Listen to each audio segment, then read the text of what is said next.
করছেন সব? ভাই দেখেন, ও না আপনার বন্ধু হয়, আর তাছাড়া এটা কি মগের মুলুক পাইছেন নাকি? আমি একটা মেয়ে হয়ে এত টাকা কোথায় পাবো? আর যে মারা গেছে, মরে যাওয়া মানুষের সাথে কি ভাই ধরা থাকে বলেন?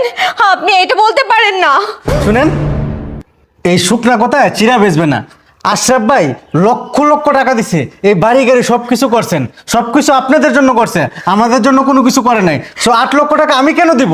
আপনি ভাই- কোথা থেকে টাকা দিবেন এটা আপনার ব্যাপার, ভাই আপনি আমার শুনেন, টাকা দেন। হ্যাঁ আশরাফ অনেক টাকা দিয়েছে, কিন্তু এই বাড়ি করতে ভাই আমাদের ওর টাকা ছাড়াও অনেক ঋণ করতে হয়েছে।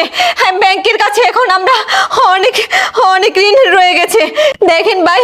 আর এখন তো আশরাফ বেঁচেও নেই, আমাদের ব্যাংকে অনেক টাকা ঋণ। এই টাকা কিভাবে পরিশোধ করব ভাই? আমি এত টাকা দিতে পারবো না। দেখো বাবা, আমার মেয়ে ঠিকই বলছে, আমরা 1 টাকাও দিতে পারবো না, কারণ এখন আমরা অনেক ঋণের মধ্যে আছি বাবা। আমি বুঝতে পারছি আপনাদের কথা। আপনার